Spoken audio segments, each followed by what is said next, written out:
The Indian market has always been behind the rest of the world when it comes to motorcycles. While they've moved on to 300 and 400cc learner bikes, we're now discovering the sweet spot of 250cc machines. This is the Bajaj Dominar 250, and it's a bike we were supposed to review in March, but then life happened. Nevertheless, here we are today, and I have one big question I want to answer. Is this a bike that can stand on its own right, or is it just a compromised motorcycle living in the shadow of its big brother?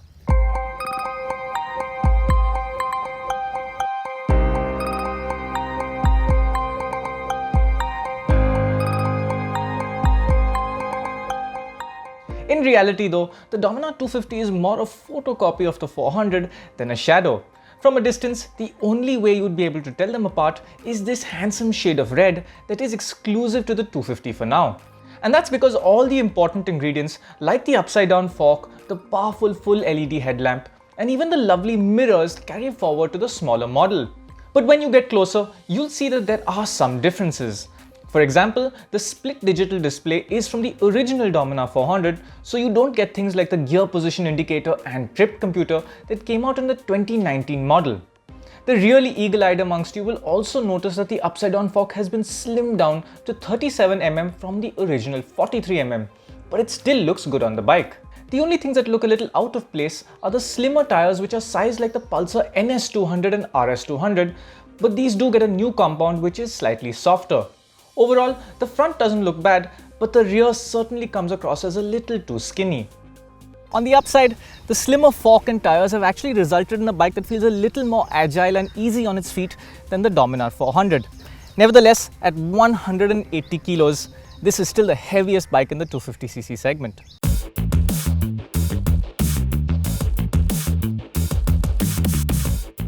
In fact, the Dominar 250 weighs just 7 kilos less than the 400, and that brings us to the one thing we wish it had, the 400's brakes. Where the Dominar 400 used a 320mm front disc, this one gets a 300mm unit, but it still has to work with almost the same amount of weight. The result is predictable, and while the Dominar 250's braking performance is quite decent, you have to grab a full handful of the lever if you want to stop in a hurry.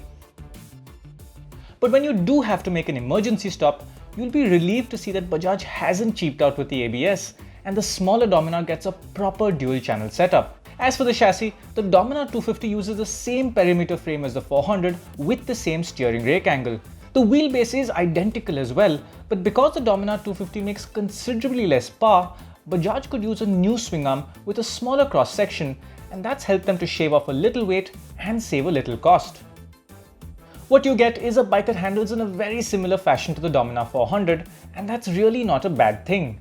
The slimmer MRF Nilo Grip zappers have helped to improve the agility, but they still grip well, and the bike has sufficient cornering clearance, so you won't be scraping those foot pegs too easily.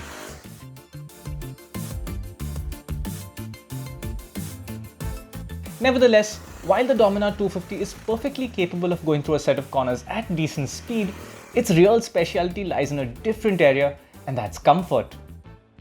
Bajaj says they've tuned the suspension to match the Dominar 400, but it actually feels even better. Both the front and rear have a plush setup but aren't too soft, and they do a great job of absorbing bumps. In fact, the overall ride quality on this bike is a huge improvement from the stiff and harsh setup of the original Dominar from 2017. Complementing this suspension comfort is a riding position that's upright and comfy, along with one of the lowest seat heights in the class. It's also worth mentioning that this bike probably has the most comfortable pillion seat in the 250cc segment. However, if you're graduating from a smaller machine, the Dominar's big dimensions and hefty weight may take a little getting used to, along with the fact that the turning radius is not as tight as you might expect. But once you get comfortable with the bike, you'll discover that it's a wonderful partner in city traffic, and that's largely thanks to the next point that we're going to discuss. Okay, we've made you wait long enough, so let's talk about that new engine. And right off the bat, I really like what Bajaj has done here.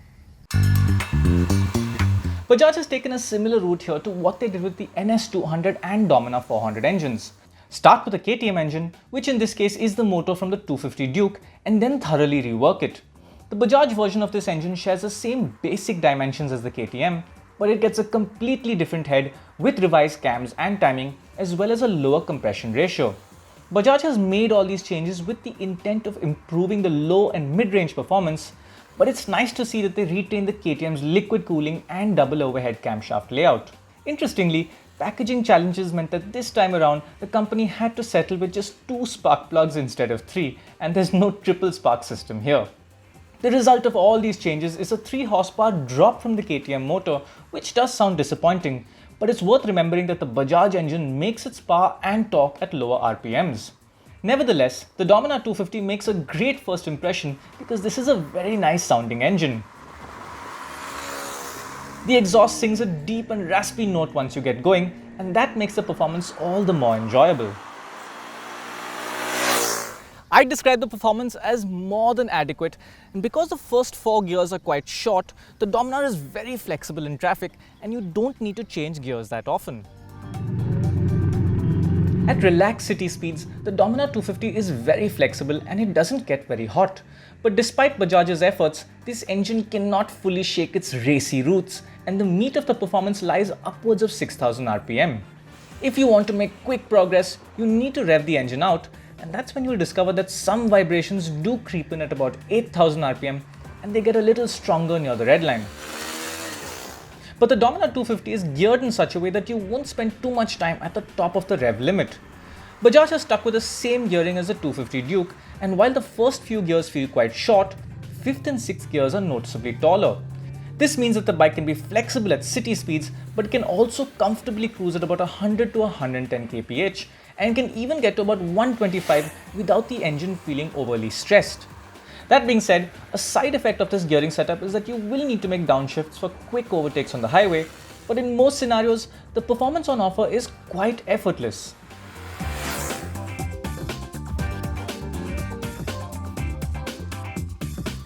And there are other factors too, like the light clutch and the precise gearbox that makes the Dominar 250 easy and effortless in the traffic, but also good fun out on the open road.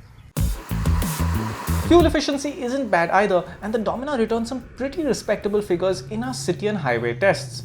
And speaking of frugality, we're happy to see that this motorcycle packs that usual Bajaj bang for your buck. At Rs 1.6 lakh ex showroom, the Dominar 250 gives you things that none of its similarly priced rivals can offer. We're talking about features like a perimeter frame, an upside-down fork, liquid cooling, the double overhead camshaft design, and even a slipper clutch. Like the Dominar 400, the 250 gets thoughtful touches, including luggage loops under the seat, and all the aftermarket accessories that have been created for the 400 will fit on this motorcycle as well. Also, like the 400, overall quality levels are okay, and while some areas are nice, others like the switchgear feel quite basic.